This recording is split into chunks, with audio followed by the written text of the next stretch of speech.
Changing experiences. But I miss me more. Kelsea Ballerini had been touring for almost 5 years straight when the pandemic hit. You were forced to stop. I was. Terrifying. Was it? Yes. Oh my gosh. Stopping after you've been sprinting. Yeah. That's like, oh, how am I?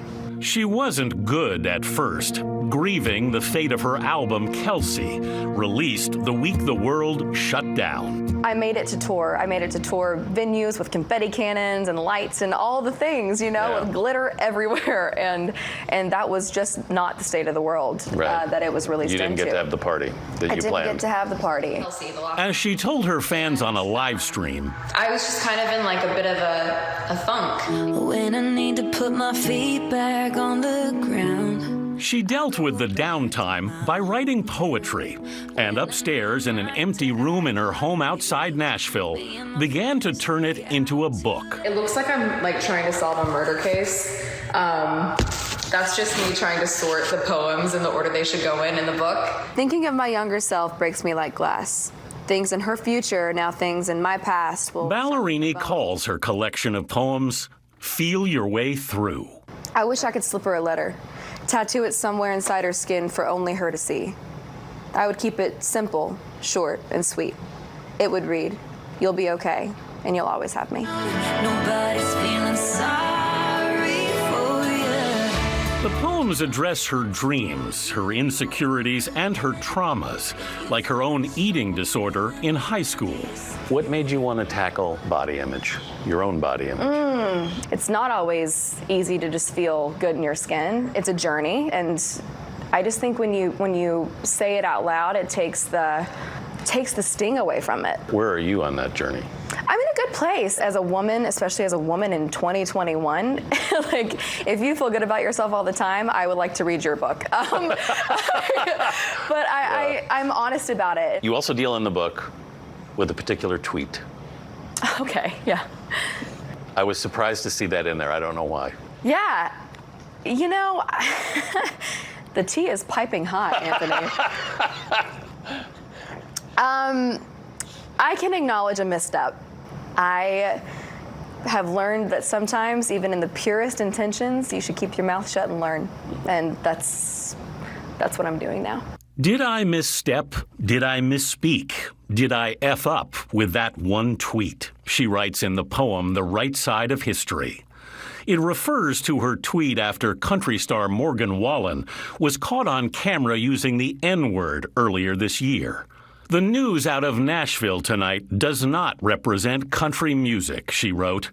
The backlash came even from country artists like Maren Morris, who answered, "It actually is representative of our town." I have had a very small kind of corner of cancel culture around that. I'm such a peacemaker by default. I'm a chronic people pleaser. I'm an only child from a divorced family. Yeah. I'm just like, everyone good? What can I do? So standing up for anything is me crawling out of my skin.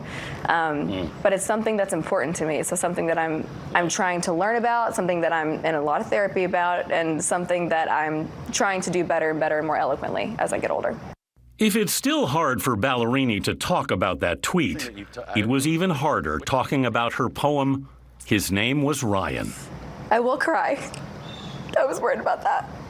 You okay? Yes, totally. Take a minute.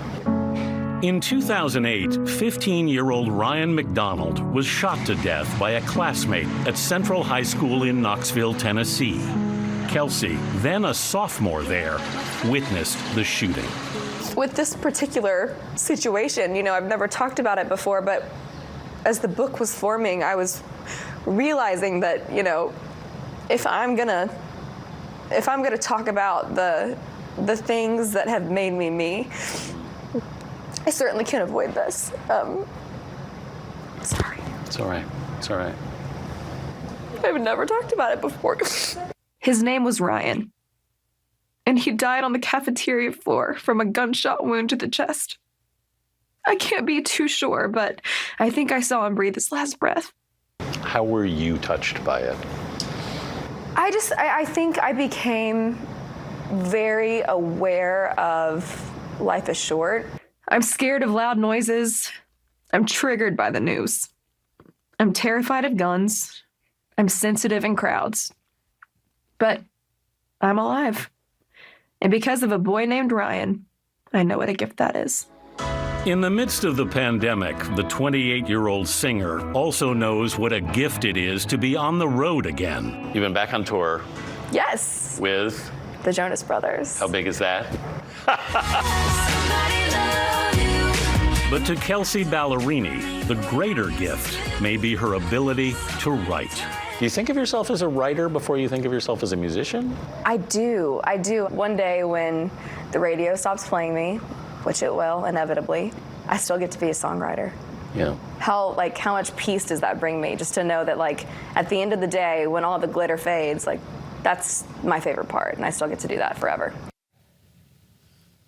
One of the things that's so admirable is, a lot of artists really suffered through the pandemic, as we all did in some way, but some of them couldn't write anything or create. They just felt completely locked up. And you see everything poured out of her in this really remarkable very personal book of poetry, too. It was very powerful, too, Anthony, but just the two of you sitting there talking when she knew it was coming, but still said, I want to talk about it. I know. Yeah. And as she said, I was afraid I was going to cry, and she couldn't help it, but she hasn't talked about it, as she said, before. This wasn't surface level work. She really dug below the surface. That's right.